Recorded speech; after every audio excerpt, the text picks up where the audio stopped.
हजुर त भर्खरै प्रस्तुत थियो श्रोता यो गीत र अलिकति हाम्रो कार्यक्रमको रेगुलर ओपनिङ भन्दा हामीले अलिकति यस मानेमा पनि फरक गऱ्यौँ कि वास्तवमा यो अलिअलि इमान्दारी भन्ने गीतलाई आजको दिनमा सुन्दा यो कार्यक्रम ग्ल्यामर एन्ड गफमा आफू पनि अलिकति इमान्दार हुनुपर्ने जरुरी छ भन्नाले नेपाली आधुनिक गीत सङ्गीतको सुगम गीत सङ्गीत जुन नामाङ्करण गरिएको छ यसको मूलधारलाई कसरी जगेर्ना गर्ने भन्ने विषयमा पहिलेदेखि चासो हुँदै आएको हो। नेपाली साङ्गीतिक क्षेत्रमा त्यसो त धेरै जेनेरेसनहरू छन् र धेरै जनरा पनि भएका छन्। त्यसले गर्दाखेरि कुन हाम्रो मूल जनरा हो अथवा आधुनिक गीत सङ्गीतको मूल ध्येय के हो भन्ने बारेमा धेरै श्रोताहरूलाई अझ पनि जानकारी गराउन सकिएको छैन अथवा उहाँहरूमा पनि चेतना अभिवृद्धि भएको छैन। यस हिसाबमा पछिल्लो चरणमा अब निकै प्रतिष्ठित व्यक्तित्व आज हुनुहुन्छ मेरो अगाडि पनि र त्यसैगरी हामीले भन्नै पर्दैन कि एकदम ऐतिहासिक चलचित्रहरू निर्माण गरेर वरिष्ठ चलचित्र निर्देशक चलचित्रकर्मीका रूपमा रहनुभएका अझ साँच्चै भने चलचित्र विकास बोर्डमै नेतृत्व गर्नुभएका र साथसाथै अब बीबीसीमा पनि एउटा पहिलो संवाददाताको रूपमा कार्य गरिसक्नुभएका तिनै व्यक्तित्व वरिष्ठ गीतकार तथा चलचित्रकर्मी वरिष्ठ चलचित्र निर्देशक हुनुहुन्छ यादव खरेलज्यू। त्यसैगरी हामीसँग सँगसँगै पनि हुनुहुन्छ नेपाली सुगम आधुनिक गीत सङ्गीतको नारायण गोपालीय परम्परालाई नै निरन्तरता दिने हो भने पनि भजन श्रीमणी भक्तराज आचार्यका सुपुत्र द्वयलाई हामीले सम्झनुपर्छ नेपाली सुगम आधुनिक गीत सङ्गीतको कुरा गर्ने बित्तिकै। त्यसमध्येमा आज भने कान्छा सुपुत्र हुनुहुन्छ, आफ्नै प्रतिष्ठा र आफ्नै नाम पहिचान बनाइसक्नु भएको छ। निकै धेरै चलचित्रदेखि लिएर उहाँले जुन पछिल्लो समयमा आधुनिक गीत सङ्गीतमा मूलधारमा रहेर जुन निर्वाह गर्नुभएको छ आफ्नो जिम्मेवारी त्यो निकै सराहनीय छ र धेरै त्यस्ता आधुनिक गीतहरू अहिलेको जेनेरेसनमा उहाँले दिइसक्नु भएको छ स्वरूपराज आचार्य।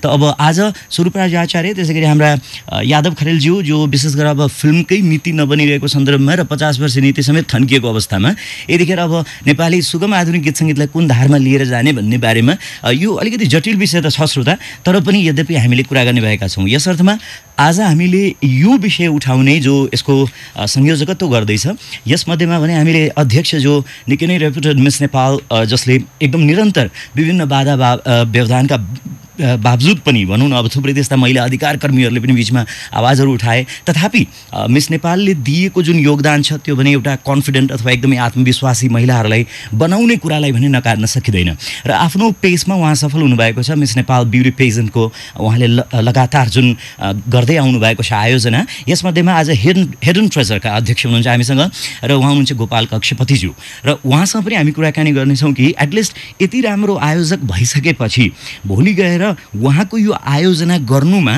कत्रो जिम्मेवारी लुकेको छ र निरन्तरता कस्तो छ भन्ने बारेमा हामी कुराकानी गर्नेछौँ। सबभन्दा ठुलो कुरा त श्रोताको चेतना पनि हो। त श्रोता रेडियो कान्तिपुर रेडियो राष्ट्रकोमा यो कार्यक्रम ग्ल्यामर एन्ड गफ यहाँले रेडियो कान्तिपुरको स्थापना कालदेखि नै सुन्दै आइरहनु भएको एउटा म्युजिकल ग्ल्यामरको विषय बनाएका छौँ। यसलाई जुन 101.8 मेगाहर्जमा पोखरा नेपालगञ्ज र धनगढी वरपरका क्षेत्रमा 96.1 मेगाहर्जमा नेपालका विभिन्न भूभागमा पूर्वाञ्चलका कुनाकन्दरामा र त्यसै गरी www.radiokantipur.com लगइन गरेर विश्वभरि नै अनलाइन जोडेको रूपमा यहाँले इन्टरनेट मार्फत इन्जोय गर्दै आइरहनु भएको छ। र आज अलिकति पृथक विषयमा तीनजनासँग म यही विषयमा कुराकानी गर्नको लागि उपस्थित छु। म यहाँकै साङ्गीतिक सहयात्री यहाँकै रेगुलर होस्ट हेम सुवेदी। त श्रोता अब सबभन्दा पहिले त म तिनैजनालाई स्वागत गर्न चाहन्छु किनभने मैले अहिले परिचय दिइसकेको छु। विषय निकै गहन भएको हुँदा मैले कुराकानीको प्रारम्भ पनि गरिहाल्नुपर्ने हुन्छ। त म पालै पालो वरिष्ठ चलचित्रकर्मी तथा वरिष्ठ गीतकार यादव खरेलज्यू त्यसै गरी गोपाल कक्षपतिज्यू र हाम्रा अहिलेका जल्दा बल्दा नेपाली सुगम आधुनिक गीत सङ्गीतको मूलधारका शीर्ष स्थान ओगटिसकेका रेडियो कान्तिपुरबाट पनि अत्याधिक उहाँ प्रथम पनि भइसक्नुभयो, अवार्ड लिइसक्नुभयो। उहाँका राम्रा गीतहरू बल गरेरदेखि लिएर जहाँ तिमी त्यहाँ मदेखि लिएर बसन्तीबाट गीत गाउनेदेखि लिएर अहिलेको पुस्तासम्मको अहिले गीत पनि सुन्नुभयो र बेसिकली म्युजिक अथवा सङ्गीत दिनमा पनि सत्य स्वरूपराज आचार्यको निकै त्यो मूलधारको सङ्गीतलाई जुन नाडी छाम्ने कुरा गर्छौँ हामी उनीहरू एउटा प्रतिनिधित्व अथवा एउटा प्रतिनिधि स्वर पनि हुन सक्दछन् हाम्रो कार्यक्रमको। त यहाँहरू तिनैजनालाई स्वागत छ। धेरै धेरै धन्यवाद।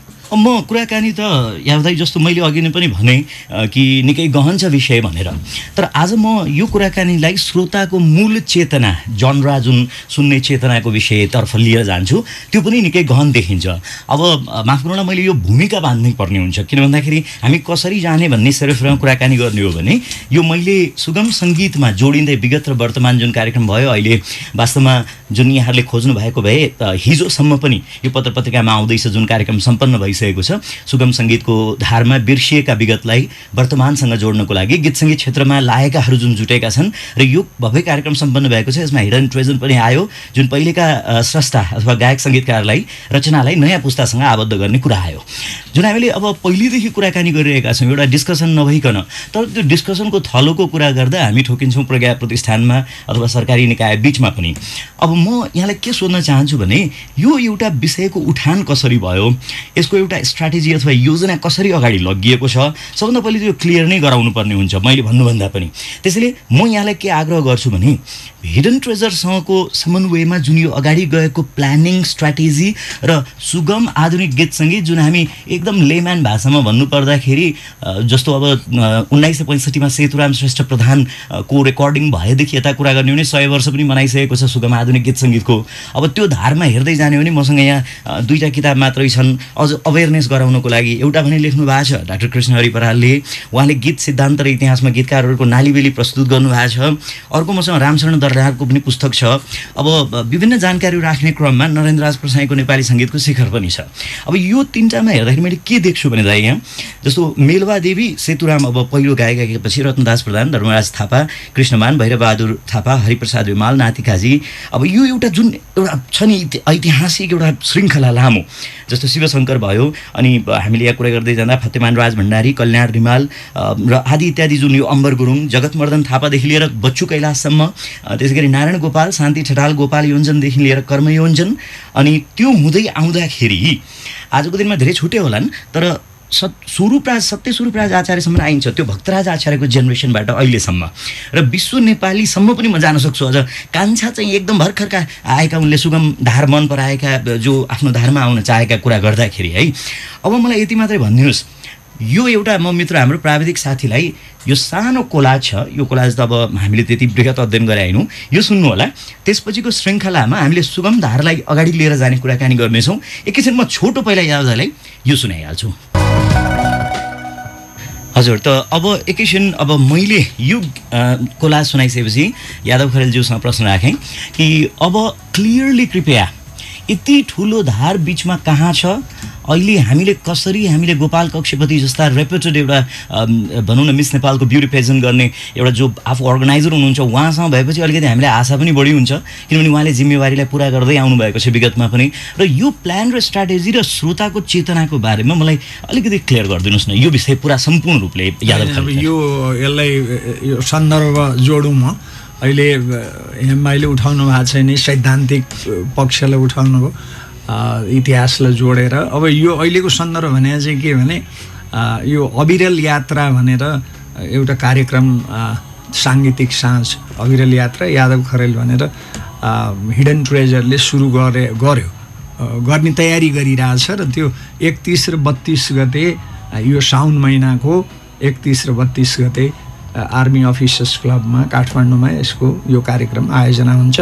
र त्यसमा जुन टिकट काटेर हेर्न सकिन्छ, जो टिकट काटेर हेर्न सकिन्छ। अन्नपूर्ण पोस्टमा उहाँहरूको विज्ञापन पनि आइरहेछ, अरू विभिन्न माध्यमबाट आइरहेछ, अनलाइनमा पनि। त्यसमा चाहिँ नि उहाँहरूले अहिले गर्नुभएको जो प्रयास छ त्यो चाहिँ एक कुरा चाहिँ लाइभ अर्केस्ट्रा बस्छ 24 जना, जुन आधुनिक गीतको सौन्दर्य हो, सुगम गीतको। त्यो हुँदाखेरि जम्मै लाइभ म्युजिकमा अर्केस्ट्रामा जम्मै यो गीतहरूको गायन हुन्छ। र त्यो गायनको क्रममा चाहिँ नि नेपालका चर्चित पुरानो पुस्ता पनि र नयाँ पुस्ता पनि सम्मिलित हुनुहुन्छ र बिचको पुस्ता पनि सम्मिलित छ। त्यो किसिमबाट तर गीत भने सुगम आधुनिक धारका गीतहरू आउँछ। र त्यो गीतमा चाहिँ उहाँहरूले अविरल यात्रा यादव खरेल भनेर सुरु गर्नुभयो। त्यो बारे गोपाल कक्षपतिजीले भन्नु होला, यो थालनी मात्रै हो, थालनी हो, अब त्यो किन कस्तो भन्ने कुरा। तर अब यसमा खालि मैले भन्ने कुरा चाहिँ के छ भने यो प्रयत्न चाहिँ नि अत्यन्त ठुलो र म आभार व्यक्त गर्न चाहन्छु हिडन ट्रेजरप्रति र विशेष गोपाल कक्षपतिप्रति। त्यो के भन्दा नेपाली सुगम सङ्गीतलाई यसरी एउटा लामो कालखण्ड छ। अघि नै भन्नु त सेतुरामदेखि नजोडे पनि म चाहिँ 16 सालदेखि चाहिँ म जोडिन्छु। अब रेडियो नेपालको स्थापनादेखि अर्को कालखण्ड सुरु हुन्छ, 7 सालमा त्यो स्थापना हो, 16देखि म रेडियोमा जोडिएँ र मैले 9 वर्ष रेडियो नेपालमा काम गरेँ, पछि BBC गरेँ आदि आदि। तर त्यो जब म नेपाली सुगम सङ्गीतसँग त्यहाँ जोडिएँ, जुन बेला म रेडियोमा नेपाली साङ्गीतिक विभिन्न कार्यक्रमहरूको सञ्चालन गर्थेँ। गीत लेख्ने क्रमहरू सुरु भयो र तपाईँले लिएका धेरै नामहरू पछि उस्ताद भैरबहादुर थापा वा हाम्रो नाति दाइ पुष्प नेपाली यस्तो पनि हुँदो रहेछबाट त सुरु हुन्छ बल्ल धेरै होइन त्योभन्दा अगाडिदेखि सुरु हुन्छ। सुरु त 16 सालदेखि नै गीत बज्थ्यो। चलचित्रमा पनि त्यो धार ल्याउनु भएको थियो, राम्रो कुरा हो। तर के भने त्यो बेला रेकर्ड हुँदैन थियो नेपालमा। गीत रेकर्ड हुँदाखेरि चाहिँ डिएमएस पालपालीको 21-22 सालदेखि त्यहाँबाट रिकर्डिङबाट चाहिँ आयो। पछि यो त 24 कोलकातातिर जानु पर्थ्यो, डिस्क रेकर्डहरू हुन्थ्यो दुब्लामा। त्यसैले म चाहिँ त्योसँग जोडिएर आएँ र अब अहिलेसम्म जोडिएको छु भन्नु पर्यो। त्यो जोडिएको क्रममा चाहिँ यो विभिन्न कालखण्डमा विभिन्न गायक गायिकाहरूले त्यो गीतहरूलाई गाउनु भएको छ। विभिन्न सङ्गीतकारहरूले उस्ताद भैरबहादुर कतिजना भन्नुभयो, कतिजनाले पर्फर्म गर्ने त्यहाँ कुरा कति अहिले 2 घण्टाको कार्यक्रम हुन्छ त्यहाँ जम्मा। 2 घण्टा कार्यक्रम पर्फर्म चाहिँ कतिजनाले 8 जनाले पर्फर्म गर्नुहुन्छ। यतै म एकैछिन हाम्रो गोपाल सरलाई तत्कालै दिइहालौँ न यो पर्फर्मेन्सको बारेमा कुरा गर्दा। सर अब जस्तो म तपाईँले दुईवटा कुरा सँगै प्रश्न पारिदिनु होला। एउटा त मूलभूत रूपले जुन याज अहिले भन्नुभयो कि अहिले कार्यक्रम गर्न गइरहेका छौँ हामी 31 र 32 गतेको कुरा गर्नुभयो उहाँले। त अब त्यो 31 र 32 गते अथवा सोमबार र मङ्गलबार अब आउने त त्यसमा जुन हुन गइरहेको छ यो कार्यक्रमलाई लिएर तपाईँले हिडन ट्रेजरको आबद्धतालाई पनि स्पष्ट पारिदिनु होला। जसले ब्युटी कन्टेस्ट मध्येमा सबैभन्दा ठुलो गरिरहेको छ र हामीले भने जस्तो माओवादी पार्टी आएर गाउँका सबै बाठा भयो भने जस्तो तपाईँले त्यो कम्तीमा केही कुरा त हुन्छ। अब नारीहरूमा पनि एउटा कन्फिडेन्स जुन जन्म भयो त्यसले हामी कति कन्फिडेन्ट हुन सक्छौँ सुगम आधुनिक गीत संहिता लिएर तपाईँको आयोजनामा चल्दा। र अर्को कुरा टिकट काट्ने आदि इत्यादि हेर्ने र यसलाई प्राथमिकता दिन किन जरुरी छ यो स्पष्ट पारिदिनु सर। धन्यवाद। म यो कार्यक्रमको विषयमा भन्दा पनि अलिकति त्योभन्दा पहिले यो किन गरिएको यसको कारण के भन्ने म भन्दैछु है। हजुर, हिडन ट्रेजरले तपाईँले भने जस्तै अहिलेसम्म हामीले स्थापना कालदेखि मिस नेपालको आयोजना गर्दै आएको छौँ, जुन सफल पनि छ। जुन 22 श्रृङ्खला हामी पार गर्दैछौँ होइन, त्यो छ। अब हाम्रो यो त के भयो भने धेरै साथीभाइहरूले अथवा चाहिँ वेल विसेसहरूले यो हिडन ट्रेजर त्यत्रो कम्पनी हुन गयो अहिले आएर एउटै धारमा मात्रै किन यो बसिरह्यो भनेर चाहिँ नि निकै चाहिँ नि यो हामीलाई सुझाव भनौँ अथवा छलफल भनौँ त्यो आउँदाखेरि अब वाट इज नेक्स्ट त अर्को के गर्ने त भन्दाखेरि निकै हामी गइरहेर सोच्यौँ। हिडन ट्रेजरको डाइरेक्टर्सहरूसँग बिच पनि हामी छलफल गऱ्यौँ, सबै गऱ्यौँ। अब कुन धारमा जाने त होइन, हाम्रो एक्सपर्टिज भनेको त्यो अब ब्युटी पेजेन्टमै हो। धेरै सोच्दाखेरि अनि मलाई के लाग्यो भने यो अब एउटा सङ्गीत एउटा यस्तो हो कि यो बिहान उठेदेखि सुतेसम्म चाहिन्छ पनि। अनि एकैछिन सर, बडो कस्तो राम्रो कुरा यहाँनिर मैले यहाँलाई डिस्टर्ब किन गरेँ भने नि कार्यक्रमको नाम ग्ल्यामर एन्ड गफ। सङ्गीत पनि त ग्ल्यामर हो नि होइन, एकदमै ठुलो ग्ल्यामर हो नि। तर त्यसलाई ग्ल्यामरको रूपमा विकसित गर्न सकिया छैन। ग्ल्यामर मात्रै होइन, मैले त यो इम्पोर्टिभ भन्छु के हामी बिहान उठेदेखि सङ्गीत चाहिन्छ जस्तो भजनदेखि लिएर राति सुन्नलाई पनि सुमधुर सङ्गीत चाहिन्छ जस्तो लाग्छ। मान्छे त्यो सुन्ने त छ नि, भन्दाखेरि सुत्ने समय बाहेक अरू समयमा पनि सङ्गीत जहिले पनि सुनिरहेको छु। फर इक्जाम्पल म अफिसमा बस्दाखेरि म सङ्गीत बजाएर नै अफिस बट नट नोइजी एकदम राम्रो सङ्गीत डिपेन्डिङ अन द सिचुएसन। त्यो हिसाबले मलाई के लाग्यो भने मान्छेहरूको अर्को important part in the life is music जस्तो लाग्यो। साथी हो होइन, दुःखमा पनि साथी हो, सुखमा पनि साथी हो। त्यसले गर्दाखेरि हामीले सङ्गीतलाई चाहिँ विषय लियौँ। हजुर, सङ्गीतलाई विषय लिँदाखेरि अनि त्यसमा के भयो भन्दाखेरि मैले मेरो सोचमा चाहिँ नि सङ्गीत त गर्छौँ। अब सङ्गीतमा हामीले खालि यो एउटा हामी स्टेजमा म्युजिकल प्रोग्राम गर्ने मात्रै हाम्रो लक्ष्य छैन। We want to have value added to that number most important. Great. Value added कसरी गर्न सकिन्छ भन्दाखेरि अब सङ्गीत हामी गीत सुन्दाखेरि जहिले पनि हामीले चाहिँ नि गायकहरू नै अगाडि आइरहेको हुन्छ होइन, तर गीतको पछाडि अरूहरूको पनि मेहनत छ नि, अझ प्रमुखै हुन्छ हामी भन्छौँ। अब जस्तै अब भन्छौँ शब्द, त्यसपछि सङ्गीत, त्यसपछि स्वर भन्ने जुन ब्रह्मा विष्णु महेश्वर त्यो हिसाबले गर्दाखेरि हामीले के भन्यो भने त हामी नेपालमा अहिलेसम्म हामीले आर्टिस्टहरूलाई चाहिँ नि जुन डेडिकेट गर्छ, जुन सम्मान गर्छौँ, मोस्टली हामीले उहाँहरूको देहान्तपछि देखिरहेछौँ। अनि मैले सोचेँ जीवान्तमा किन नगर्ने, why can't we respect them when they are alive होइन। मेन चाहिँ नि त्यो क्वेसन, ठुलो क्वेसन मार्क एउटा त्यो। त्यसपछि अनि हामीले के भने हामीले सङ्गीत भनेको सिङ्गर्सलाई मात्रै होइन, सङ्गीत पछाडि जति पनि व्यक्तिहरू छन् जति मेहनत गर्छन् उहाँहरूलाई पनि सम्मान गर्नुपर्छ भन्ने हिसाबको अठोट लिएर मेन अब्जेक्टिभ त्यो हो। Musical programme along with the dedication to personal along with the musical on त्यो मेन चाहिँ अब्जेक्टिभ थियो त्यसरी हामी त्यो अठोट राख्यौँ है त्यसरी हामी यो अनि अठोट राख्दाखेरि अब यो फर्स्ट कार्यक्रम यो त इनिसिएसन फर्स्ट कार्यक्रम अब हामीले कसलाई सम्मान गर्ने भन्ने धेरै हामीहरूको छलफल हुँदाखेरि अनि हाम्रो दिमागमा चाहिँ नि हाम्रो यादव खरेलज्यूको नाम नो डाउट किनकि उहाँको जुन एउटा dedication to the musical world छ र नम्बर अफ त्यो काउन्ट गर्ने हो भने पनि हैन हामीले चाहिँ नि अनि अविरल यात्रा 2073 यादव खरेल भनेर त्यो शीर्षकमा हामी चाहिँ नि कार्यक्रम सुरु गर्न गइरहेछौँ गजब राम्रो त अब एकदम राम्रो भन्नुभयो धेरै विषय कोट्याउन्न म बस यति मात्रै सोध्न चाहन्छु जसरी तपाईहरुले बाधा व्यवधानका विरुद्धमा जुन गरेर देखाउनु भयो आफूले यो ब्युटी पेजेन्टलाई मिस नेपालको आज त्यो सराहनीय छ एकदम कमेन्डेबल छ तर मैले यति मात्रै बुझ्न खोजेको कि जुन प्रकारले त्यसलाई जिम्मेवारी लिएर पुरा गर्नुभयो त्यो प्रकारले गोपाल कक्षपतिले समातिसकेपछि अब त्यसलाई उम्कन त दिनु भएन अब आज गरियो भोलि टाँ फेस भयो अथवा सकियो भनेदेखि त्यसको पनि अर्थ रहेन अब यादव खरेलको त्यहाँ मात्रै गीत उहाँकै मात्र होला हैन हो ल उहाँकै मात्रै भनेपछि त्यो लेजेन्डलाई सबैले बुझ्ने मौका पाए कतिको प्लानिङ र स्ट्र्याटेजी अगाडिको हैन जस्तो अब भविष्यको कतिको तपाईले त्यो स्ट्र्याटेजी राख्नु भएको छ कि अहिलेबाट नै प्लान सेटल गरेर राख्नु भएको छ त्यो कुरामा विश्वस्तता मैले चाहेको नि यहाँको फर्स्ट एन्ड फरमोस्ट त हामीले जुन हिडन ट्रेजरको रेपुटेसनको विषयमा तपाईले अलि राम्रो शब्दमा भन्नुभयो थ्यांक यू भेरी मच हैन आई बिलिभ तपाईहरुलाई गाह्रो भएको छ तपाईहरुलाई गाह्रो भएको छ अब टाइटलै के छ भने अविरल यात्रा इज अ कन्टिन्युएसन हामी एक वर्षको लागि गर्न खोजिरहेको होइन यो हिडन ट्रेजरले यो प्रोग्रामलाई चाहिँ अब निरन्तर दिने अथवा चाहिँ हरेक वर्ष गर्ने लक्ष्य लिएर नै यो हामी सुरु गर्दैछौँ वार्षिक रूपमा गर्दैछौँ वर्कआउट हुन्छ नि त नम्बर 1 नम्बर 2 हामीले यो म्युजिक अब म त यो म्युजिकको चाहिँ क्षेत्रमा म कुनै यो एक्सपर्ट होइन म पनि सिक्दैछु त्यही यहाँको महान कुरा छ हैन म सिक्दैछु हैन त्यसैले गर्दा यसलाई चाहिँ हामीले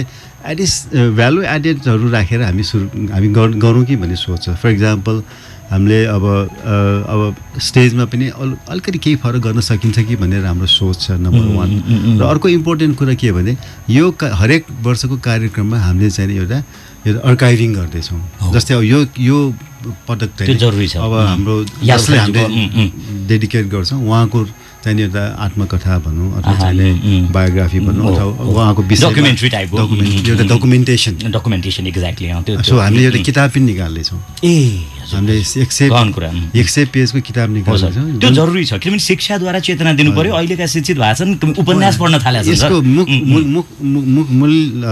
मुख्य उद्देश्य के भन्दाखेरि यो प्रोग्राम गर्नु 2 घण्टा चाहिँ प्रोग्राम गरौँ 2 घण्टा प्रोग्राम पछि यसलाई चाहिँ त्यही हामी खत्म गर्न चाहदैनौँ इट शुड बी कन्टिन्यू यो बडो खुसी कुरा छ यदि हामीले यो किताब निकाल्यौँ भने एटलिस्ट त्यो किताब बोकेर जो दर्शकहरू छ उहाँले त्यो किताब बोकेर गयो भने आफ्नो लाइब्रेरीमा राख्ला भोलि पर्सि पनि हेरौँला त्यो गर्छ र किताबको कन्टेन्टमा उहाँको आत्मकथा बाहेक हामीले जुन यो 18 जति गीत गाउने प्रोग्राम छ त्यो 18 गीत पनि हामी छाप्छौँ गीत मात्रै होइन कि त्यो 18 गीतको म्युजिकल नोटेसन स्मारिका जस्तो एउटा म्युजिकल नोटेसन पनि त्यसमा छापिन्छ ओके भन्दाखेरि न्यू जेनेरेसनले त्यसलाई सिक्न फ्युचर 50 वर्षपछि कसैले उहाँको गीत बजाउन चाह्यो भने that notation will be alive. Great, that should be हैन that is our objective. Main कुरा के भने हामी कार्यक्रमको लागि कार्यक्रम गर्न खोजिरहेका छैनौँ हामी यो कार्यक्रम चाहिँ नि कसैको एउटा सम्मानमा र त्यो कार्यक्रमबाट पछि चाहिँ आर्काइभिङको लागि चाहिँ मद्दत पुगोस् भन्ने हाम्रो अर्को लक्ष्य हो सर एउटा कुरा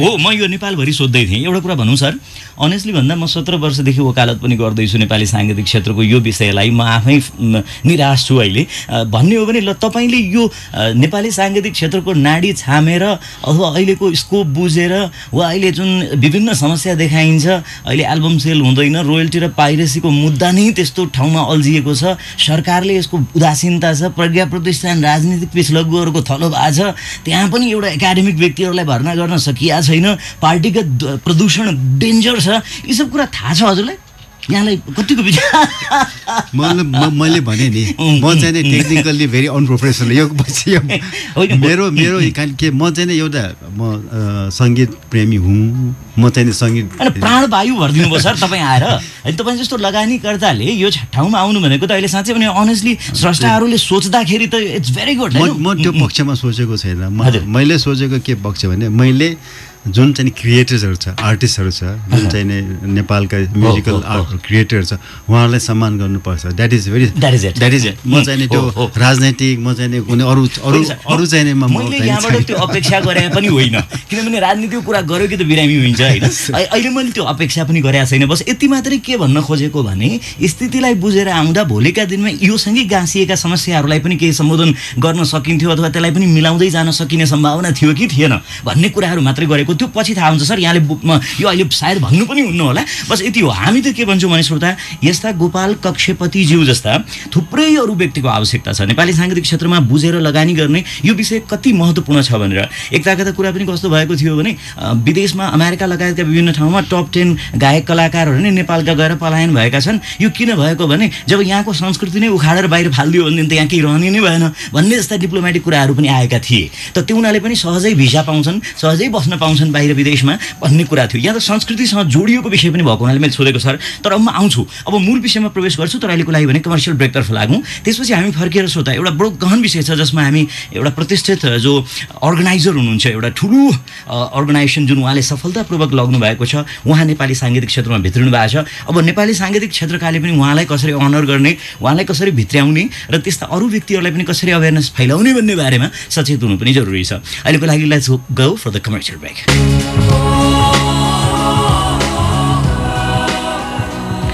All right, welcome back after that commercial break. कार्यक्रम सुन्दै हुनुहुन्छ श्रोता ग्ल्यामर एन्ड गफ गोइङ स्ट्रङली आज हामीले जसरी म्युजिकल ग्ल्यामरका रूपमा हामीले स्रष्टालाई एउटा ग्ल्यामरको विषय दिनुपर्छ सम्मान दिनुपर्छ भन्दै आएका थियौँ आज त्यो साकार भयो जस्तो लाग्छ मलाई 16-17 वर्षमा किनभने साँच्चीकै ग्ल्यामरकै जो एउटा राम्रो अर्गनाइजर हुनुहुन्छ मिस नेपाल जस्तो एउटा ग्ल्यामरस विषय र असाध्यै चर्चामा आउने विषय त त्यसलाई सङ्गीतमा ढालिदिनु र आबद्ध गर्नु एउटा अर्को सराहनीय पक्ष हो त्यो हामीले खुसीको कुरालाई लिएका छौँ यसलाई तर अब यसलाई धेरै अपेक्षा गर्नुभन्दा पनि म यहाँ सुरुवात भएकोले म अहिलेका आधुनिक गीत सङ्गीतका मूलधारका तथा नेपाली चलचित्रका शीर्ष पार्श्व गायकका रूपमा रहेका निकै नै चर्चित र अहिलेका जल्दा बल्दा गायक युवा गायक भजन शिरोमणि भक्तराज आचार्यका कान्छा सुपुत्र नेपाली सुगम आधुनिक गीत सङ्गीतका अहिलेका हिमायती व्यक्ति हुनुहुन्छ युवा पुस्ताका लागि त्यसैले यसको उद्देश्य भनेको यादव खरेल टु स्वरूपराज आचार्य यादव खरेलदेखि स्वरूपराज आचार्यसम्म र त्यसैलाई प्रमाण दिनुको लागि हामीले अहिले पुस्ता भन्ने पनि बजाएका थियौँ त्यसबाट अलिअलि इमान्दारी आजभोलि सत्य स्वरूपराज आचार्यको नाम अर्को पनि हिसाबमा लिइन्छ सत्यराजले जसै गजललाई न्याय दिएर गुलाम अली पनि आफ्नो घरमा आएको र त्यसै गरी त्यो राम्रो वातावरण बनेका कुरालाई पनि ल्याउनु भएको छ त्यो निकै राम्रो भइरहेको छ त्यसैले अब यो सुगममा पनि अझ नाडी छामेर विभिन्न प्रयोग गर्नुहुने र गलत गाउनेलाई विरोध गर्ने यो भन्छु म विरोध गर्ने ती सत्यराज स्वरूपराज आचार्यको प्रतिनिधि गर्दै स्वरूपराज आचार्य वेलकम टु द सो धेरै धेरै स्वागत छ र अब समग्रमा यसलाई एनालाइसिस भन्दा पनि यो सबै विषय कस्तो लागिरहेछ मलाई यो कार्यक्रम जुन चाहिँ अघिदेखि कुरा आइरहेछ हिडन ट्रेजर जस्तो संस्थाले एउटा कर्पोरेट लेभलबाट नेपाली कला संस्कृतिमा यो लगानी अथवा त्यहाँ ध्यान पुर्याएकोमा एउटा एकदम खुसीको सुरुवात हो यो होइन किन भन्दाखेरि हामी भारतमा पनि हेर्न सक्छौँ विभिन्न कर्पोरेट लेभलबाट चलचित्र सङ्गीतका लागि गरिएका कामहरू नेपालमा सुरुवात हो यो प्लस पोइन्ट हो त्यसबाहेक पनि नेपालमा गीतकारको पहिलो एकल साँझ होला यो सम्भवतः यो पहिलो एकल साँझ हो गीत व्यावसायिक रूपमा किनभने सिङ्गरको भइरहेको हुन्छ कम्पोजरको भइरहेको हुन्छ तर गीतकारको एउटा हो त्यसबाहेक पनि यो अविरल यात्रा यादव खरेलसँग यो जुन कार्यक्रमलाई मैले कार्यक्रमको रूपमै लिएको छैन एउटा यज्ञ हो एउटा यज्ञ हो र हामीले आज सिङ्गर सत्य स्वरूप अथवा यहाँ जो पनि लोचन दिदी कुन्ती आन्टी होइन मिलन जो पनि हुनुहुन्छ हामीले चाहिँ यहाँ यो यज्ञमा सम्मिलित हुन पाउनु भनेको एउटा ठुलो संस्कारको विकास पनि हो यो किन भन्दाखेरि फतेमान अङ्कलले गाउनु भएको गीतलाई मैले आवाज भर्ने झिनो प्रयास गरिरहेको हुन्छु त्यो कार्यक्रममा त्यो हिसाबमा न्याय दिने कोसिस गरेको हुन्छु त्यो हिसाबमा यो कार्यक्रम मात्र नभइकन यो एउटा धेरै ठुलो यज्ञको सुरुवात हो जस्तो मलाई लाग्छ धेरै राम्रो मैले अब यो राय पनि बुझेँ अब म यति मात्रै भन्न चाहन्छु जस्तो साङ्गीतिक क्षेत्रमा उहाँ जस्तो व्यक्ति आएपछि उहाँलाई कुन रूपले अगाडि लिएर जानुपर्छ र एक्सपेक्टेसन कतिको गर्न सकिन्छ यद्यपि राज्यको तहबाट अहिले कुरा नगरौँ म के भन्दैछु भने जेनेरेसन ग्याप हुन नदिन कतिको मद्दत गर्छ र अहिले स्वरूपलाई पनि थाहा छ कि हाम्रो जनराकै कुरा गर्ने हो भने यहाँ त माई गुडनेस नेपालमा जति जनरा त के होला एउटा कुरो अर्को कुरो के भन्छन् भने नेपाली मौलिक वाद्यवाद वादन पनि यसमा जोडिएर आउँछ र अर्को आधुनिक वाद्यवादन पनि जोडिएर आउँछ। आज वाद्यवादकहरू निराश भएर हामीलाई सम्बोधन गर्ने कुनै बाटो छैन, सम्मान पनि छैन भनेर बसिरहेको एकातिर छ, अर्कोतिर गायक स्वयंले गएर ट्र्याकमा गाइदिने परम्पराले वाद्यवादकहरू एकदम चाहिँ पछाडि पर्दै गएका छन्। अब यो हिसाबले आधुनिक गीतका स्रष्टाले पनि स्वयं त्यस्तो त्यो लाइभमा जसलाई मिसाइयो वाद्यवादकलाई पनि लिएर जानुपर्छ भनेर यी र यस्ता डिसिजनका विषयमा गोपाल कक्षपतिज्यू जस्ता व्यक्तिहरूसँग समग्रमा डिस्कसन हुने माहौल पनि छ कि सिधै गीत गाएर सक्यो मात्रै हो? होइन, यो कस्तो छ भन्दाखेरि हिडन ट्रेजर एउटा यस्तो प्रोफेसनल संस्था हो तपाईँको, नो डाउट होइन। किन भन्दाखेरि यो उहाँले गायन अथवा गीत सङ्गीतमा पहिलो कदम चाले पनि मलाई लाग्छ म्यानेजमेन्ट हिसाबमा कुरै छैन होइन। हरेक तपाईँको हरेक अग्रिमेन्ट हरेक एउटा एकदमै पेसेवर भन्छ नि त्यो हिसाबमा गइरहेको छ यो चिज होइन, एकदमै प्रोफेसनल रूपमा। र मलाई लाग्छ यो फुल अर्केस्ट्रा होइन, वाद्यवादक तपाईँले भनिहाल्नु एउटा पेन ड्राइभ लिएर वर्ल्ड टुर गर्ने चलन छ अहिले होइन। त्यो जुन चिजकै सत्य र म नै विरोधी हौँ। मलाई लाग्छ हामी अमेरिकादेखि लिएर हरेक विश्वको टुरहरूमा पनि एउटा गिटार भए पनि इन्स्ट्रुमेन्ट लिएर चाहिँ गीत गाउनुपर्छ अथवा अनप्लग्डै भए पनि भन्नेको मान्यतालाई हामी पनि एकदम सिरोपर गर्दै हिँड्ने मान्छे हौँ। र मलाई लाग्छ यो कार्यक्रमले धेरै चिजको सुरुवात र धेरै चिजलाई मार्गदर्शन गर्छ। त्यो अर्केस्ट्राको कुरा पनि हुनसक्छ, त्यो गायनको कुरा हुनसक्छ, त्यो अरूलाई दिने अनरको कुरा हुनसक्छ, त्यो एउटा कर्पोरेट लेभलबाट चाहिँ नि जस्तो तपाईँलाई म इक्जाम्पल दिन चाहन्छु। हालसालै मात्रै सत्यको मधुशाला रिलिज भयो। कर्पोरेट लेभलबाट म्युजिक अथवा कुनै पनि स्रष्टासँग टाइप हुन सक्यो भने त्यसले एउटा ठुलो क्षेत्र स्वरूप लिँदो रहेछ भन्ने कुरामा अब यसमा चाहिँ हामी गायक कलाकारहरूलाई पनि हामीले पनि अगाडि नबढेर हो, कर्पोरेट लेभलसँग हाम्रो सहकारी हुन नसकेर हो। मलाई लाग्छ यो अविरल यात्राले धेरै चिजहरूका ढोकाहरू यसले खुला गर्नेछ वास्तवमा। ल मलाई यो यति भएर त पुग्यो। अब उहाँले कुरा गर्नुभएको छ, अब यो जिम्मेवारी गोपाल कक्षपति सरको हो कि यसमा आबद्ध भएकालाई वाद्यवादनको कुरा, र मैले अघि नै समस्या पनि अलिकति दर्शाएँ सर, यसलाई निकै अध्ययन गर्नुपर्ने र मैले भन्छु तपाईँको दिमागमा धेरै त्यस्ता किसिमका सर्किटहरू यसलाई खुला गर्नुपर्ने हुन्छ। मैले देखेँ अनुसार यो समग्रमा ठुलो क्षेत्र छ तर राज्यद्वारा उपेक्षित छ एकदमै होइन। त अब अरू क्षेत्र पनि त्यस्तै छन् तर अब यो डामाडोलै जस्तो अवस्था छ नहाती भन्दा, तर पनि हाम्रोमा अब्बल स्रष्टाहरूको कमी छैन। त्यो कुरा फेरि हामीले जुन लाइफ टाइम अचिभमेन्ट अवार्ड दिन्छौँ र रेडियो कान्तिपुरले दियो। अब रोयल्टीको विषयमा अन्तिम कुराकानी जारी रहनेछ, जसलाई आजको दिनमा सबैले पालना गरेको भएर व्यवस्थित रूपले अगाडि गएको भए कस्तो राम्रो हुन सक्थ्यो होला भन्ने कुरा पनि त दर्शाउनलाई यो एउटा प्लेटफर्म हुनसक्छ यो यस्तो कार्यक्रम। किन तपाईँले नेपालभरि लाने कुरा गर्नुभएको छ, भ्यायो भने त्यो पनि गरौँला। अहिलेको लागि कमर्सियल ब्रेकतर्फ सिधै लागौँ र त्यसपछि फर्किएर हामी यसको कन्क्लुजनमा आउनेछौँ। कार्यक्रम सुन्दै गर्नुहोला।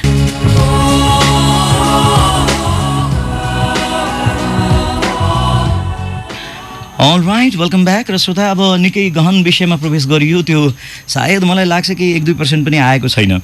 अब म सिधै विषयवस्तुमा प्रवेश गरिहाल्छु। जो सबै विषयका साक्षी, त्यो पनि एकदमै उपल्ला स्तरका र त्यो पनि माथि डिसिजन मेकिङ लेभलमा प्रवेश गर्नुभएका व्यक्तित्व, जो चलचित्र विकास बोर्डमा पनि अध्यक्ष रहनुभयो, त्यसै गरी आफू यो अहिले रोयल्टीको जुन यो प्रब्लम भइरहेको छ र दिँदैन यसको पनि उहाँ एकदम संस्थापक अध्यक्षको रूपमा रहनुभयो रोयल्टी सङ्कलन समाजको।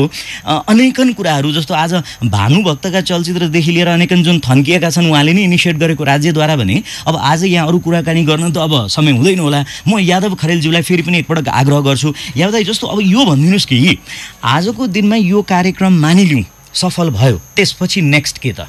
अब कलाकार मिसिएर जानुपर्ने, आयोजक भने होइन मैले, कलाकार मिसिएर जानुपर्ने, त्यसपछि यसका विभिन्न यी जो गाह्रो समस्याहरू छ नि त्यसलाई हामीले साइड वाइज कुनै गर्न सक्छौँ सक्दैनौँ, त्यसको निराकरण अथवा त्यसलाई पनि अझ एकदमै इम्प्रुभाइज गर्न सक्छौँ सक्दैनौँ भन्ने कुरा मात्रै हो होइन। त्यो चाहिँ अब एउटा इभेन्टले मात्रै सबै कुराको निर्धारण गर्दैन, अघि स्वरूप भाइले भने जस्तै, तर यसले कतिपय कुराको सुरुवात गरिदिन्छ, सोच्न बाध्य गर्छ र कतिपय पक्ष, अब नेपाली सुगम सङ्गीतका विविध पक्षहरू छ, ती पक्षहरूको पहिला प्रवेश नगरेका कुराहरूमा पनि बाटोहरू चाहिँ यसले चाहिँ खोल्न सुरु गर्छ।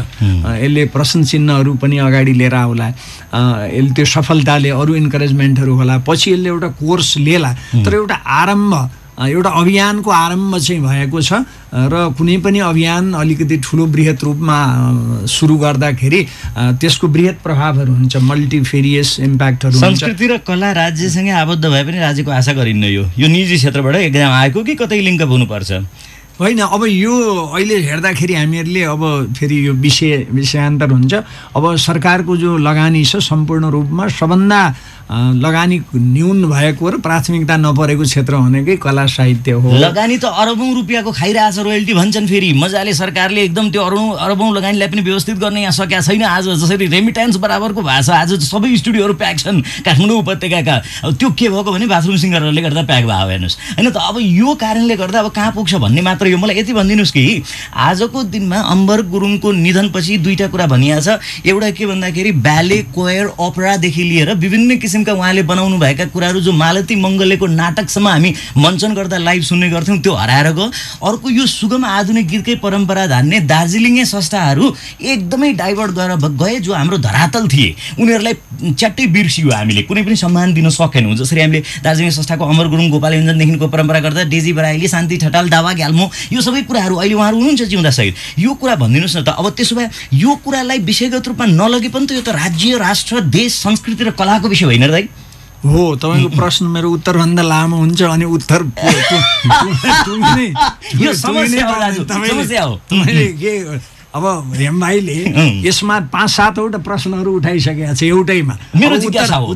उत्तर एउटाको पनि दिन भ्याउँदैन समग्र रूपमा। अब किनभने अब जस्तो रोयल्टीको कुराहरू आयो कि रोयल्टीमा अहिले एकदम बृहत काम भइरहेछ। अहिले गभर्मेन्टले पनि इन्ट्रेस्ट ल्याएको छ। हाम्रो रविन्द्रजी यो के अरे समितिको सभापति अधिकारी त्यो उहाँले चाहिँ इनिसिएटिभ लिएर सुरु गर्नु। अहिले प्रधानमन्त्री अहिले मुख्य सचिव लगायत प्रधानमन्त्री कार्यालयको घिमिरे सचिवजी लगायत अनि डिजीहरू लगायत सब लागेर अहिले चाहिँ नि भइरहेछ र अहिले राष्ट्रिय नीति तयार भइरहेछ बौद्धिक सम्पत्ति सम्बन्धी। त्यसैसँग हामी जान्छौँ कि जाँदैनौँ त भन्न खोजे मात्रै हो ल। अब प्रश्न के आयो भने अहिले चाहिँ नि तातिया छ, गभर्मेन्ट पनि तातेर अहिले चाहिँ निकै कामहरू यो पृष्ठभूमिमा भइरहेछ। अहिले चाहिँ हामी एक्सपेक्ट के गरौँ भने यसको राम्रो परिणाम आउला भन्ने एक्सपेक्टेसन गरौँ। अहिले रोयल्टी पनि कलेक्सन हुन थालेको छ पहिलेभन्दा बढ्दो मात्रामा। केही समयभित्र अहिलेभन्दा स्रष्टाहरूले धेरै रोयल्टीहरू पाउने। एकैछिन रोक्यौँ, लास्ट कमर्सियल ब्रेक हो। मलाई यति भनिदिनु याद है तपाईँकै मुखारबिन्दुबाट हाम्रा समस्त नेपाल र देश बाहिर रहनुभएका श्रोतालाई कि यो कार्यक्रम टिकट कति छ यसको हेरेर टिकट काटेर किन हेर्नुपर्छ, उहाँहरूले कन्ट्रिब्युट किन गर्न सक्नुहुन्छ र यो हेर्दा के हुन्छ अथवा हेरिसकेपछि कसरी श्रोताले कुन अनुभूति लिएर हेर्नुपर्ने हुन्छ मलाई यति भनिदिनु न ल। खालि मैले भन्ने कति कुरा छ भने अब यसले सुगम सङ्गीतको तपाईँले स्वर्णिम काल भन्नुभयो नि 20को दशकदेखि लिएर त्यो स्वर्णिम काल 50सम्म थियो होइन त्यो गीतहरू यसमा प्रतिनिधित्व भएको छ जो धेरै दिवंगत भएर जानु वेलनारायण गोपाल, तारादेवी, हाम्रो फतेमान लगायतदेखि लिएर अनि मध्यकालहरू पनि आएको छ जहाँनेरि गायिकाले गाउनु भएको अनि चलचित्रका गीतहरू आछ। त्यो पछि अहिले सत्य स्वरूपहरूको एजको मान्छेहरूको गीत आछ। त्यो हुँदाखेरि यो विभिन्न 50 वर्षको कालखण्डलाई प्रतिनिधित्व गर्ने किसिमबाट मेरो रचनाका चिजहरू त्यो पनि जम्मै अर्केस्ट्रामा 24-25 जना बसेर बाजा लाइभ चाहिँ प्रस्तुत हुँदैछ र यो कुरा जिल्लामा पनि उहाँहरूले लिएर जाँदै हुनुहुन्छ। त त्यसले गर्दाखेरि एउटा नयाँ खालको प्रस्तुति अर्कै म्याग्निच्युडमा आइरहेछ यो कुरा र यो व्यापक रूपमा तिमी आउँछौ भन्ने आशा आसमा उदित नारायण झाले गाएकोमा कसरी गरौँला म भन्दै थिएँ जबकि आफ्नै फ्लेभर दिने भनिया छ उनीहरूलाई। अब इन्ट्रेस्टिङ कुरा के छ भने भोलि स्वरूपले गाउने मेरै गीत चाहिँ नि नारायण गोपालले गा गीत कसरी इन्टरप्रेट गर्छन् भोलि स्वरूपले गाउँदाखेरि अब आशा भोसलेले गाएको गीत भोलि कुन्दी मुक्तानले गाउँदै हुनुहुन्छ। अब गैरी खेतको सिरे हान्योलाई कसरी स्वर दिँदाखेरि कसरी इन्टरप्रेट गर्नुहुन्छ फिल्मको कुरा फेरि अर्कै छ त्यो भए हुनाले यो विभिन्न कालखण्डका 2टा वा 3टा पुस्ता जोड्ने कुरा गर्नु हो नि यो पुस्ताहरू यसमा अलिकति जोडिन आउँछ र अब बाँकी रह्यो टिकटको मोल यो पैसा सैसा व्यवस्था प्लिज म मतलब यो मुख्य पाटो हो यो होइन। तर अब मैले के भन्न खोजेँ भने कहाँ टिकट पाइन्छ, कति रुपियाँ राख्नु भएको छ, यो टिकटको आम्दानी गोपाल कक्षपतिकै खल्तीमा हो कि यसैका लागि हो अथवा के हो, कसरी अगाडि बढ्ने हो। किनभने मुख्य कुरा त के हुन्छ भनेदेखि पैसा उठाएर दिएपछि त्यसको विकास कसरी हुने भन्ने चेतना श्रोतामा गइदियो भने कम्तीमा 2 जनाले टिकट काटेर त आउनु होला नि भन्ने कुरो मात्रै हो। यो टिकट काट्ने परम्परा यद्यपि कम छ सर साङ्गीतिक क्षेत्रको लागि, त्यो पनि भन्नुपर्छ यहाँले। यो हामीले चाहिँ यो टिकटको चाहिँ मूल्य चाहिँ 500, 1000, 2000 राखेका छौँ होइन। कहाँ पाइन्छ सर यो टिकट पाइने स्थान चाहिँ एउटा त हिडन ट्रेजरको अफिस कोपुन्डोलमा छ, त्यसपछि नाङ्लो क्याफे एन्ड पब सबै आउटलेट्समा चाहिँ यो कमलाडी भयो, न्यू रोड भयो सबैमा छ र हाम्रो फोन नम्बर 5538878 5538878 8878 यहाँ फोन गर्नुभयो भने बुक गर्न सक्नुहुन्छ। अब हाम्रो यो सायद यो टिकटको मूल्य बढी देखिएला, तर हामीले जुन किसिमबाट यो कार्यक्रम गर्दैछौँ हाम्रो बजेट करिब आम्दानी भयो भने भन्ने पनि हो, बजेट पनि छ। हाम्रो यो राख्नुपर्ने बाध्यता के छ भने हाम्रो बजेट ठुलो छ, हामीहरूको खर्च चाहिँ करिब 20 लाखभन्दा बढी छ। त्यसले गर्दाखेरि जुन म्याग्निच्युडमा हामी चाहिँ यो प्रोग्राम गर्न थालेका छौँ, त्यसले गर्दाखेरि हाम्रो टिकटको मूल्य पनि सायद अब हुन त आजकल यो 1000-2000 भन्ने कुरा होइन। त्यसले गर्दाखेरि यो 3 किसिमको हाम्रो मूल्य छ, पाइने ठाउँ यहाँ छ होइन।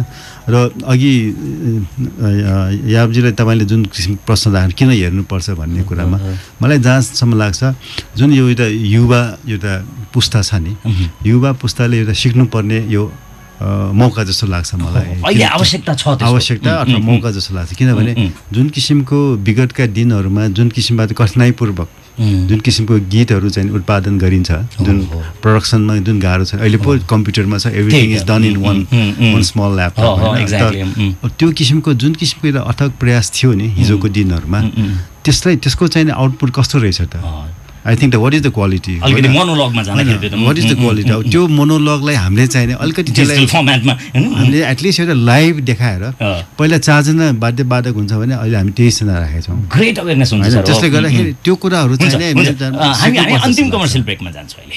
अलराइट, विषय मैले अघि पनि भने श्रोता निकै गहन छ। बस यति मात्रै हो, नेपाली सुगम आधुनिक गीत सङ्गीतको स्वर्णिम धारको मूलधारलाई अहिलेसम्ममा कसरी जोगाएर राख्ने र कम्तीमा हाम्रो सङ्गीत भनेर एउटा ठुलो वाद्यवादकहरूको समूह सँगसँगै हामीले कसरी यसतर्फ आकर्षित गर्ने भन्ने कुरा मात्रै हो। यसमा जनराको यो लोकगीत अथवा कुनै हिपहप बोइङ सोइङको कुरा आउँदैन यहाँ। र अब म अन्तिममा त्यही अन बिहाफ अफ सबैजनाको यो अर्गनाइजरको तर्फबाट गोपाल कक्षपति सर, कृपया बटम लाइन भनिदिनुहोस् न यहाँले कि जस्तो एउटा महत्त्वपूर्ण कुरा हाम्रो रेडियो कान्तिपुरको प्रसारणको क्रमलाई हेर्ने हो भने पूर्वाञ्चलमा अत्याधिक लोकप्रियता छ सर, र नेपालभरि नै यो जान्छ। कृपया भनिदिनुहोस् न, बाहिरकाले धेरै आशा गर्दछन्, स्वरूपराज आचार्य जस्ता व्यक्तिहरूले एउटा लाइभमा गाइदियो हुन्थ्यो भन्ने आशा गर्छन्, उहाँहरूको लागि केही प्लानिङ छ कि छैन? यहाँलाई म अघि नै कुरा गर्दा नि थाहा छ। धन्यवाद। मैले अघि भन्न बिर्से जस्तो लाग्छ, यो हाम्रो कार्यक्रम काठमाडौँमा मात्रै सीमित नराखिकन काठमाडौँको कार्यक्रमपछि हामीले चाहिँ नेपालको 8-10वटा चाहिँ सहरहरूमा लग्ने हाम्रो विचार छ। त्यसैले गर्दाखेरि काठमाडौँ बाहिर बस्ने जति पनि श्रोताहरू हुनुहुन्छ उहाँहरूलाई चाहिँ हामी आउँछौँ भन्ने कुरा म चाहिँ अस्योर गर्न चाहन्छु। नेताले आश्वासन दिए जस्तो कुरो भइदियो भने पनि त्यहाँ आउँछ, यो कहिलेसम्म जाला? मैले यो नेता र हामीमा फरक छ नि त। त्यही हुनाले मैले आशा गरेँ हाम्रो चाहिँ लक्ष्य चाहिँ एक्चुअली दसैँको अगाडितिर जाने यो मजा आयो नि सर होइन। अब अन्तमा म के भन्न चाहन्छु भने हामीले यो हिडन ट्रेजरले जुन एउटा सङ्गीत क्षेत्रमा जुन एउटा केही कार्यक्रम गर्ने जुन प्रयास गर्दैछौँ, त्यो प्रयासमा चाहिँ सबैले हात यहाँहरूको चाहिँ सहयोग, यहाँको चाहिँ सुझाव र यहाँको चाहिँ इन्भल्भमेन्ट जुन तुरन्तै कुनमा दिन सकिन्छ? कुनै फेसबुक अथवा इमेल अथवा कुनै फोन नम्बर? हाम्रो फेसबुकमा छ, हाम्रो फोन नम्बर म फेरि दोहोऱ्याउँछु 55388878 र फेसबुकमा चाहिँ अविरल यात्रा भनेर नै हामीले फेसबुक अकाउन्ट खोलेको छु। You can go to the Facebook and you can find all the details. एकदमै छ, एउटा हिडन ट्रेजर भन्ने एउटा टाइटलको फेसबुकमा पनि छ र मिस नेपालको चाहिँ फेसबुकमा पनि छ। भन्दाखेरि तीनटा टाइटलमा चाहिँ हामीले यो अविरल यात्राको चाहिँ इन्फर्मेसन्सहरू दिइरहेको छ। यो मिस नेपाल भने अर्को कुरा चाहिँ हामीले चाहिँ यो सस्तो डिल भन्ने जुन संस्था छ उहाँ मार्फतबाट पनि टिकट चाहिँ बुक गर्न सक्नुहुन्छ। ल, thank you very much for joining us. एकदम रमाइलो लाग्यो। हामी अझ यो मैले भने श्रोता 5% मात्रै गयो होला भन्छु म त अनेस्टली नै भन्दाखेरि, त्यति ठुलो विषय छ। र कक्षपति सरको आगमनलाई म अन बिहाफ अफ सम्पूर्ण हाम्रा श्रोता र संस्थाको तर्फबाट धेरै धेरै स्वागत गर्छु र उहाँलाई पनि यहाँहरूले प्राथमिकता दिनुपर्छ, किनभने एउटा ठुलो लगानीकर्ताको आवश्यकता थियो। उहाँ आउनुभयो, नेपाली सङ्गीतलाई समृद्ध बनाउँ भन्दै म हेम सुवेदी बिदा चाहन्छु। हस्त नमस्ते।